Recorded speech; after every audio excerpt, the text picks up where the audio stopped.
Imaginemos por un momento usar la misma cantidad de energía y de recursos informáticos para calcular cuánto es 2 más 2, que para diseñar la cámara de combustión del motor de un cohete espacial.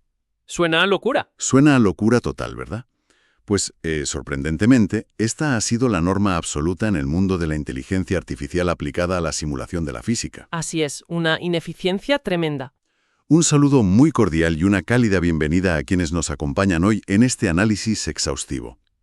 La misión de hoy es desgranar un documento académico que cuestiona precisamente esa locura computacional y propone una solución que parece sacada de la ciencia ficción. Totalmente. Pues el estudio se titula De uniforme a adaptativo, mecanismos generales de bloqueo saltado para operadores neuronales eficientes. Ha sido elaborado por un equipo de investigadores de la Universidad de Ciencia y Tecnología de China, liderado por Lei Liu. Y bueno, es un texto fascinante que promete cambiar las reglas del juego en la ingeniería moderna. Pues sí, la misión que tenemos hoy entre manos es desentrañar cómo un nuevo marco de trabajo, bautizado como SBR o Skip Block Routing, está revolucionando la forma en que las redes neuronales resuelven las ecuaciones diferenciales parciales. Que suenan muy complejas, pero están en todas partes. Exacto. Para dar un poco de contexto, estas ecuaciones, conocidas como PDEs, por sus siglas en inglés, son básicamente el lenguaje matemático con el que describimos cómo cambia el universo, desde cómo se propaga el calor en un teléfono móvil para que no se derrita en la mano, hasta cómo fluye el aire alrededor de un coche de Fórmula 1. Y consumen muchísimos recursos. Muchísimos. Y lo que este equipo ha logrado proponer es un sistema que reduce el coste computacional de estas simulaciones complejas a la mitad. A la mitad. A la mitad, sí, y sin sacrificar la precisión de las predicciones. Es un salto cualitativo enorme que podría acelerar drásticamente cualquier ciclo de diseño industrial. A ver, vamos a analizar esto paso a paso porque la premisa es fuerte y las implicaciones son masivas. Sabemos que los operadores neuronales basados en la arquitectura Transformer... Los más avanzados ahora mismo. Eso es, hablamos de modelos punteros como O-Former, G-Node o Transolver. Se han convertido en herramientas increíbles para simular la física, sustituyendo a los antiguos simuladores numéricos que tardaban, semanas en ejecutarse en superordenadores. Semanas enteras. Pero claro, por lo que expone el documento, estos modelos de IA tienen un defecto fatal, y es que tratan todas las regiones físicas con la misma complejidad computacional. Y aquí la postura tiene que ser crítica. Exigir que un modelo calcule con la misma profundidad matemática una zona completamente estable del fondo del océano, que el ojo de un huracán de categoría 5 en rápida evolución, es un desperdicio colosal de recursos. Es como mirar una pared blanca con un microscopio. Exactamente. Estamos quemando capacidad de procesamiento, los famosos flops, que son la moneda de cambio del esfuerzo informático, en calcular absolutamente nada nuevo. Esta filosofía de talla única, de aplicar el mismo esfuerzo a todo el dominio físico de forma indiscriminada, parece un error de diseño garrafal. Cuesta creer que la industria haya llegado a aceptar esta ineficiencia fundamental como un mal necesario. Fíjate que el documento respalda esa misma crítica tuya con datos incontestables. El equipo de investigadores identificó ese cuello de botella exacto, la computación uniforme. Para demostrar la magnitud del problema, analizaron conjuntos de datos físicos increíblemente complejos. Como el de las turbulencias, ¿no? Sí. Observaron el dataset NSS 2D. Este conjunto de datos simula la turbulencia de fluidos utilizando las famosas ecuaciones de Navier-Stokes, que son notoriamente difíciles de resolver. Al generar un mapa de calor que mostraba la desviación estándar temporal, es decir, cuánto cambian las cosas de un milisegundo a otro, quedó en evidencia visual que los cambios físicos intensos, las turbulencias caóticas, están altamente localizadas en el espacio y en el tiempo. O sea que no ocurren en todas partes a la vez. Para nada. La inmensa mayoría del dominio fluido evoluciona de forma muy gradual, casi estática en comparación. Claro, si pensamos en el cauce de un río salvaje, la imagen mental es clarísima. Hay remolinos violentos, espuma, corrientes caóticas en zonas muy concretas donde el agua choca contra las rocas. Pero el resto del agua, el volumen principal del río, fluye de manera predecible y tranquila. Eso es. Gastar la misma memoria RAM y el mismo esfuerzo de la tarjeta gráfica en entender la gota de agua que viaja en línea recta, que en predecir la trayectoria errática de la gota en el remolino, carece de toda lógica. Es una ineficiencia brutal. Totalmente brutal. Y conectando esa imagen del río con la arquitectura interna de los modelos de inteligencia artificial, la evidencia del desperdicio es aún más abrumadora. Cuéntame más sobre eso. Pues los investigadores decidieron abrir la caja negra de modelos como GNOT y Transolver mientras procesaban el dataset llamado PIPE, que simula el comportamiento de un fluido viajando a través de tuberías con geometrías muy irregulares. Al observar las capas internas del transformer, descubrieron algo fascinante: ¿Qué encontraron? que la energía de activación, que es el esfuerzo computacional real que hace la red neuronal, se concentra masivamente en las regiones físicas críticas desde la primerísima capa, Desde el principio. desde el minuto 1. Y esa concentración de esfuerzo persiste hasta la capa final del procesamiento. El modelo en sí mismo ya sabe desde el principio dónde está la complejidad del problema. Claro, ya lo ha detectado. Exacto. Pero su diseño rígido, esa herencia de la computación uniforme de la que hablábamos, le obliga a seguir arrastrando y calculando todas las demás zonas estables, capa tras capa, operación tras operación. O sea que el modelo identifica rápido dónde está la acción, pero está atado de manos por su propia arquitectura. No puede dejar de prestar atención a lo aburrido aunque quiera. Entonces, la gran pregunta es cómo interviene el SBR, este Skip Block Routing, para romper esas cadenas. El estudio habla largo y tendido de un componente llamado router global. Suena a que es el director de orquesta que evalúa el terreno y le dice a la red neuronal dónde tiene que poner el foco de atención y qué partes puede ignorar con seguridad. Esa es la analogía perfecta. El SBR introduce un cambio de paradigma radical precisamente al separar dos cosas que antes iban unidas irremediablemente, que son la evaluación de la complejidad del sistema y el flujo computacional principal. Lo dividen en dos tareas. Exacto. Lo consigue mediante dos componentes principales, empezando por ese router global. Antes de que empiece el procesamiento pesado, antes de lanzar los grandes cálculos matemáticos, este módulo hace un análisis panorámico de todo el dominio de entrada. Un vistazo general. Un vistazo rápido y barato. Utiliza una capa lineal computacionalmente muy ligera y una función de activación matemática llamada sigmoide. Con esta operación tan sencilla, el router asigna una puntuación de importancia, un valor estricto entre 0 y 1, a cada token. Vale. Y en este contexto, para que nos entendamos, un token representa cada pequeño punto discretizado del espacio físico que se está simulando, ¿verdad? Exactamente, cada puntito en la cuadrícula 3D o 2D de la simulación. Una vez que todos los puntos tienen su nota, el router los clasifica creando un ranking estático que va desde el punto más crítico, que exige máxima atención matemática, hasta el punto más estable e irrelevante. Un momento. Fíjate que aquí tengo que hacer de abogado del diablo. Adelante. Un plan de prioridad estático calculado solo una sola vez al principio de la simulación, eso suena a billete directo al desastre. Entiendo por qué lo dices. Claro, porque si el objetivo es simular la dinámica de fluidos o la transferencia de calor extrema dentro del motor de un coche, la física evoluciona por definición. Las cosas se mueven. Resulta muy arriesgado pensar que no se perderá información vital si el flujo del fluido cambia repentinamente en zonas que el router, en su análisis inicial de la primera capa, consideró que eran aburridas o irrelevantes. Es un miedo lógico. Si ese ranking es inamovible de principio a fin, el modelo podría quedarse completamente ciego ante fenómenos emergentes en las etapas más profundas de la computación. Es decir, el remolino del que hablábamos podría desplazarse a una zona que el sistema decidió ignorar en el segundo 1. Tienes toda la razón. Y el riesgo de perder fenómenos emergentes es el mayor desafío de este tipo de arquitecturas. Pero es la razón de ser del segundo componente fundamental del sistema, el esqueleto de procesamiento adaptativo. A ver cómo funciona eso. El ranking que genera el router es, en efecto, estático. Esto es innegociable para mantener la eficiencia. Si el modelo tuviera que recalcular las prioridades en cada milisegundo, consumiría más energía haciendo ese triaje que resolviendo el problema físico en sí. Sería lo comido por lo servido. Exacto. Sin embargo, la cantidad de tokens que la red decide procesar basándose en ese ranking se ajusta dinámicamente a medida que la información viaja por las capas del transformer. Este ajuste está dictado por lo que los autores denominan un sparsity schedule, o programa de dispersión. Vale, un programa que dice cuántos tokens procesar en cada momento. Eso es. En las capas más superficiales, al principio del modelo, la red procesa prácticamente todos los tokens. No descarta casi nada.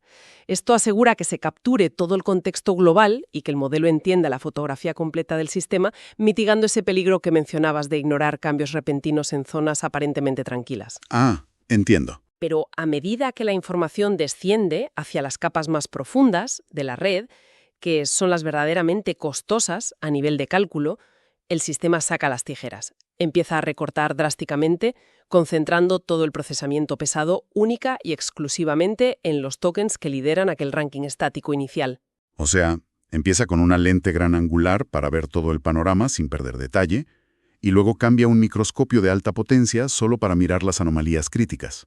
A nivel puramente conceptual tiene todo el sentido, pero la implementación técnica me sigue generando dudas. Los modelos Transformers tradicionales, por su propia naturaleza matemática, son extremadamente rígidos con las dimensiones de las matrices de datos que procesan. Son muy estrictos, sí. Si a una capa le pasas 1000 tokens, espera recibir 1000 tokens en la siguiente etapa, ni una más ni uno menos. ¿Cómo evita el modelo SBR que las matemáticas colapsen cuando cambia el número de tokens activos en cada etapa? Esa fue la gran barrera técnica. Y el truco para evitar ese colapso estructural reside en dos operaciones complementarias llamadas pack y scatter, que podríamos traducir como empaquetar y esparcir. Empaquetar y esparcir, vale. En cada capa profunda de la red, el sistema toma la decisión de empaquetar únicamente los tokens que el programa de dispersión ha marcado como críticos para esa etapa específica. Reúne a esta pequeña élite de puntos complejos y forma con ellos una nueva matriz. Una matriz más pequeña. Mucho más pequeña, pero increíblemente densa en información relevante. Es exclusivamente sobre esta matriz reducida donde se ejecutan las operaciones matemáticas titánicas del Transformer, como el famoso mecanismo de autoatención, que calcula cómo cada punto influye en los demás. Hacer esto en una matriz pequeña cuesta una fracción del tiempo original. Claro, el ahorro ahí es monumental. Y una vez que el cálculo profundo termina, entra en juego la operación de esparcir. Los resultados actualizados se devuelven a sus coordenadas originales en la gran cuadrícula espacial. Vale, pero ¿qué ocurre entonces con los tokens que no fueron invitados a esa fiesta matemática? Los puntos estables que se quedaron fuera del paquete denso. ¿Dejar esos espacios en blanco corrompería toda la simulación de la física? ¿Habría agujeros en los datos? Para los tokens que fueron saltados o puestos en pausa temporalmente, el sistema rescata una técnica brillante, las conexiones residuales. ¿Y eso qué es exactamente? Básicamente, la red funciona como un atajo de memoria y copia la información exacta que esos tokens tenían en la capa anterior, pegándola en la nueva capa, sin procesarla. Un copia y pega literal. Literal. La lógica detrás de esto es implacable. Si el router determinó que esa zona física es estable y no está ocurriendo nada complejo, su estado matemático apenas necesita actualización. De esta forma, la información del contexto global no desaparece y la integridad del espacio físico se mantiene intacta. Pero ahorrando el 100% del inmenso coste que supondría intentar actualizar algo que a efectos prácticos no ha cambiado en absoluto. La teoría suena impecable y resuelve de manera elegante la rigidez de los transformers tradicionales. Pero un documento académico siempre tiene que enfrentarse a la realidad empírica de los datos. Al sumergirnos en los resultados numéricos de este estudio, las cifras presentadas rozan verdaderamente lo inverosímil para este campo. Son resultados muy llamativos, sí. El equipo afirma lograr una reducción teórica de flops que aproximadamente un 50% de media. Y en escenarios específicos, como al aplicar la arquitectura GENOT modificada con SBR al dataset de turbulencias NS2D, reportan una caída brutal del 84% en la carga de cálculos. Un 84. Es una barbaridad. Real hasta el doble de velocidad. Y aquí la postura crítica tiene que volver a aflorar. Recortar el 80% de las operaciones matemáticas en un sistema dinámico y caótico tiene que esconder un coste enorme por algún lado. Es una norma no escrita, la física no perdona los atajos. Ya, nadie da duros a 4 pesetas. Exacto. Parece imposible que el error relativo L2, que es la métrica estándar que define si la predicción de la IA se parece a la realidad o si está alucinando resultados directamente, no se dispare catastróficamente al mutilar modelos matemáticos tan afinados como IPOT o Transolver. Dudar ante una reducción de recursos tan drástica es la única reacción científica posible. Nadie recorta un 80% de sus cálculos sin pagar un peaje. Sin embargo, la tabla 1 del documento, que es probablemente el núcleo duro de todo el estudio, refuta esa sospecha con una cantidad masiva de datos empíricos. Los investigadores evaluaron el rendimiento en múltiples escenarios del mundo real. ¿Qué escenarios probaron? Usaron el dataset Airfall, que calcula la resistencia aerodinámica sobre el perfil del ala de un avión. También el dataset Heat2D, que modela la disipación térmica extrema, y el dataset Pipe, para la presión de fluidos en tuberías. Al comparar el error relativo de los modelos originales masivos frente a las versiones ligeras equipadas con SBR, la precisión predictiva no solo se mantuvo inalterada en la inmensa mayoría de las pruebas, sino que en varios escenarios complejos, de hecho, mejoró. Es imperativo detenerse aquí. Mejora. El estudio afirma que al extirpar información y saltarse cálculos a propósito, la red neuronal se vuelve más precisa prediciendo la física. Eso desafía frontalmente la intuición básica que todos tenemos de que a más datos, mejores resultados. Lo hace, parece totalmente contraintuitivo, pero esconde una explicación matemática profunda ligada a cómo aprenden realmente las redes neuronales. Al obligar al modelo, mediante el router y el empaquetado, a concentrar toda su potencia de cálculo exclusivamente en las regiones verdaderamente dinámicas, se restringe severamente su capacidad para procesar las áreas estables. En la práctica, el SBR actúa como un poderoso regularizador natural. Explícame un poco más eso de regularizador. En el mundo del aprendizaje automático, los modelos gigantescos tienen una tendencia peligrosa a sobreajustarse. Es lo que llamamos overfitting. Tienen tanta capacidad sobrante que empiezan a memorizar el ruido de fondo o a inventar patrones matemáticos a partir de minúsculas variaciones irrelevantes en las zonas tranquilas del fluido. O sea, ven fantasmas donde no los hay por tener demasiado tiempo libre para pensar. Exactamente. Es el equivalente a intentar mantener una conversación en una sala llena de gente. Es el famoso efecto fiesta de cóctel. Si el cerebro procesara el volumen de cada voz lejana, el ruido de los vasos chocando o los pasos en el pasillo con la misma intensidad que la voz de la persona que tenemos enfrente, el colapso cognitivo sería inmediato. No entenderíamos nada. Nos volveríamos locos procesando ruido. Pues a la red neuronal le pasa lo mismo. Al quitarle al modelo la distracción de procesar lo irrelevante, se le obliga a generalizar mejor y a descubrir las verdaderas leyes físicas subyacentes del problema. Obligar a la red a ignorar el ruido, paradójicamente, la hace más inteligente y precisa. Esa capacidad de filtrado cognitivo artificial es brillante, la verdad. Pero la revisión exhaustiva de un análisis científico exige buscar también los puntos de ruptura, dónde fallan las cosas. La estrategia adaptativa no puede ser una solución mágica universal. Tiene que haber algún escenario, alguna geometría física particular, donde este enfoque de ignorar tokens haya fracasado o sufrido penalizaciones. Y el estudio aporta esa transparencia esencial, lo cual le da mucha credibilidad. Para ofrecer una perspectiva rigurosa, hay que señalar los resultados específicos del dataset NS2D, el de las turbulencias extremas de Navier-Stokes. En este entorno, al integrar el sistema SBR con el modelo específico llamado Transolver, sí se registró una ligera pero notable caída en la precisión predictiva. Ajá, ahí está el límite.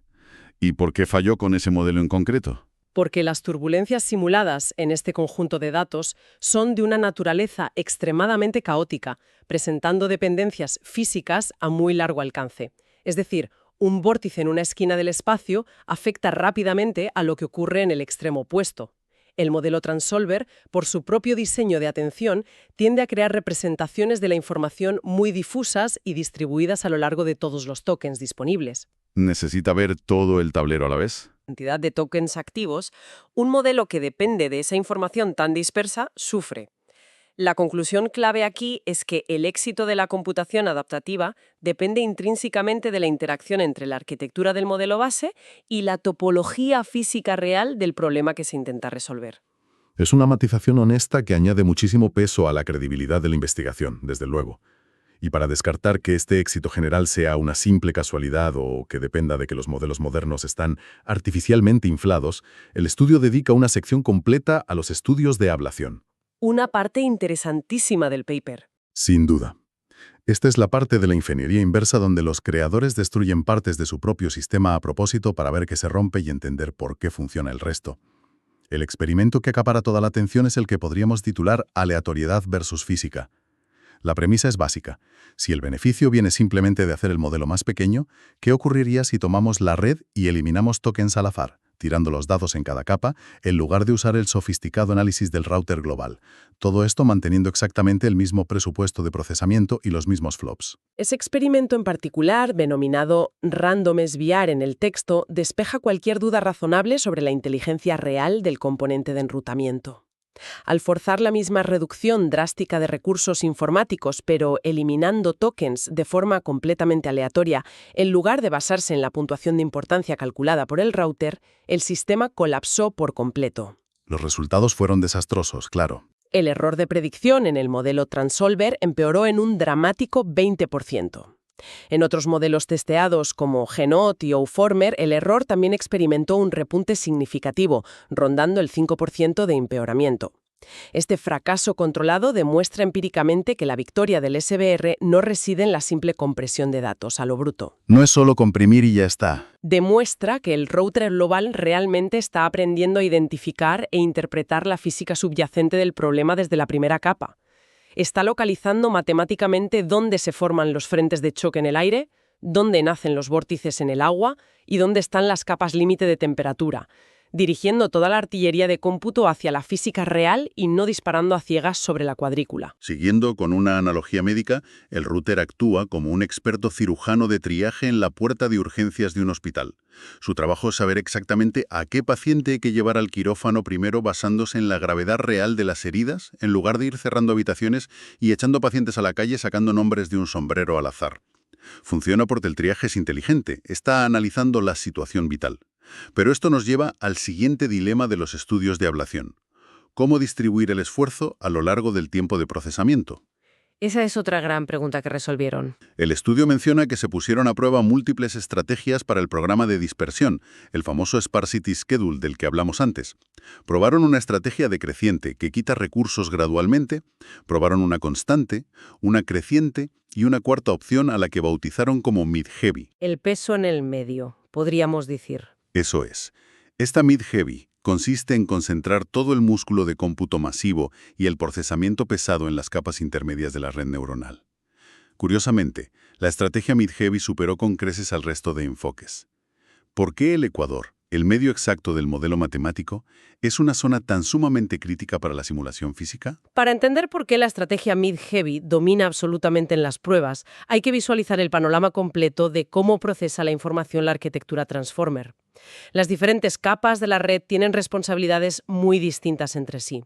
Las capas iniciales, las más superficiales, actúan como recolectoras. Van recogiendo los datos brutos. Su trabajo es extraer características puramente locales, buscando relaciones entre puntos del fluido o del calor que están físicamente pegados unos a otros. Esta etapa de recolección local tiene una redundancia altísima y soporta increíblemente bien que le recorten recursos sin quejarse.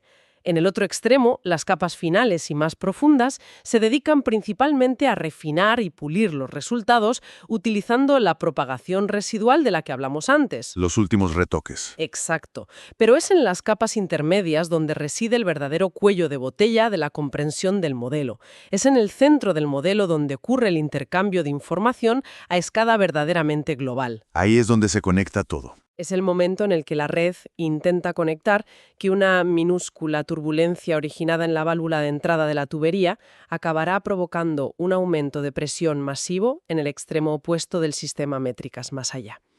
Reducir severamente la capacidad computacional en ese ecuador de la red asfixia la capacidad del modelo para entender el sistema físico como un todo interconectado, arruinando la predicción final. Haciendo un paralelismo con la literatura, es como si las primeras capas se encargasen de aprender el vocabulario básico y las palabras sueltas, y las últimas capas estuvieran dedicadas simplemente a corregir la ortografía y pulir la gramática. Pero son las capas intermedias las que realmente escriben la novela, las que hilan las tramas de los personajes y le dan sentido a la historia global. Me encanta esa metáfora. Es exactamente así. Si limitas los recursos cerebrales justo cuando estás tejiendo la trama principal, el libro carece de sentido por muy buena ortografía que tenga al final de la línea de producción.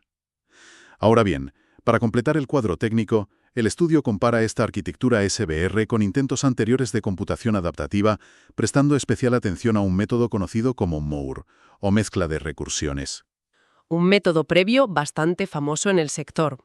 El punto de inflexión de esta comparación radica en la batalla entre la estabilidad estática frente a la fluctuación dinámica.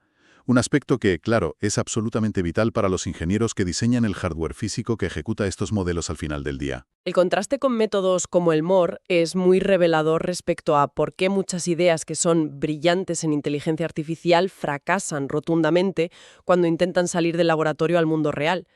El método MOR permite lo que se llama una profundidad recursiva dinámica. En términos simples, permite que cada token individual decida sobre la marcha y de forma completamente independiente cuántas capas de la red necesita atravesar antes de dar por terminado su cálculo y salir. Suena muy avanzado teóricamente. En la teoría de la computación adaptativa, esto suena como el nivel máximo de flexibilidad y eficiencia imaginable. Pero en la práctica de la ingeniería genera una pesadilla logística de proporciones épicas, fluctuaciones masivas y constantes en la carga computacional en cada milisegundo de ejecución. El hardware moderno que hace posible la IA, fundamentalmente las tarjetas gráficas o GPUs, detesta profundamente la imprevisibilidad.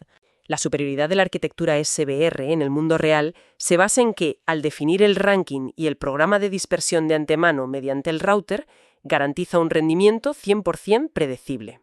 Le da a la GPU un mapa de ruta exacto. Exacto. El procesador sabe con antelación exacta cuántos cálculos va a tener que realizar en cada ciclo de reloj. Esta estabilidad estática es lo que hace el sistema tan amigable con el hardware de última generación, permitiendo que esa promesa matemática de reducir los flops a la mitad se traduzca en una aceleración real y palpable del doble de velocidad al ejecutar la simulación. Es el momento idóneo para hacer una pausa estructural y sintetizar la inmensa cantidad de información que ha arrojado este estudio. Si hubiese que resumir el impacto de esta investigación en bloques de conclusiones claras y definitivas para la audiencia, yo creo que hay 3 pilares fundamentales que cambian el paradigma actual. Vamos con el primero. El primer pilar es la revelación de la ineficiencia fundamental que arrastra la inteligencia artificial actual con la computación uniforme. Tratar todas las áreas de una simulación física con la misma profundidad matemática, ignorando por completo que los fenómenos naturales son inherentemente heterogéneos, con áreas de calma y focos de caos, es un despilfarro de energía y tiempo que la industria tecnológica ya no puede justificar de ninguna manera. Es insostenible a largo plazo. Totalmente. El segundo pilar es la solución arquitectónica en sí misma. Hemos explorado a fondo cómo el marco de trabajo SBR desvincula la evaluación de la complejidad del flujo de cálculo principal. Mediante la introducción de ese router estático que actúa como un cirujano de triaje identificando rápidamente las zonas críticas del espacio físico, el modelo puede empaquetar la información relevante y ajustar dinámicamente sus recursos a medida que profundizan las capas. Todo esto asegurando la supervivencia de esas capas intermedias vitales mediante la estrategia mid-heavy y manteniendo intacto el contexto general a través de conexiones residuales inteligentes. Un diseño brillante desde la base. Y el tercer y último pilar son los resultados empíricos transformadores. El logro sin precedentes de reducir la carga computacional general en un 50%, manteniendo e incluso mejorando la precisión predictiva debido al efecto regularizador que elimina el ruido de fondo.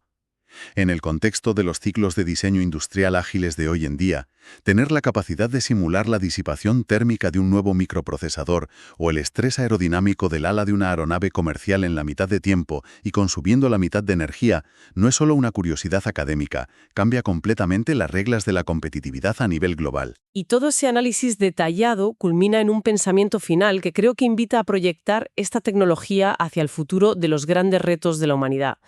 Si este modelo matemático es capaz de aprender a reasignar inteligentemente los recursos computacionales basándose en e imitando la complejidad inherente de la propia física, el horizonte se expande drásticamente. Da vértigo pensarlo. Cabe preguntarse de forma muy seria si no estamos ante la tecnología fundacional que permitirá ejecutar simulaciones climáticas y atmosféricas a escala global, en tiempo real, operando de manera eficiente desde un ordenador portátil comercial de alta gama, en lugar de requerir que instalaciones enteras de supercomputación consuman sin descanso el equivalente a la energía eléctrica de una ciudad mediana. Es una reflexión que redimensiona por completo el propósito de la computación moderna. La revelación de que la clave para desentrañar y simular los sistemas más complejos del planeta no residía necesariamente en la fuerza bruta de construir centros de datos y ordenadores cada vez más colosales, sino en algo mucho más sutil: enseñar a las máquinas a prestar atención exclusiva a lo que verdaderamente importa, ignorando el ruido. Un agradecimiento profundo a quienes sintonizan hoy este análisis por su tiempo, su incansable curiosidad y su disposición para explorar los entresijos de avances tecnológicos tan profundos. Ojalá este análisis exhaustivo haya resultado tan esclarecedor y fascinante de escuchar como lo ha sido de preparar y estructurar. La exploración de hoy llega a su fin, ofreciendo mucho material sobre el que reflexionar. Hasta el próximo análisis.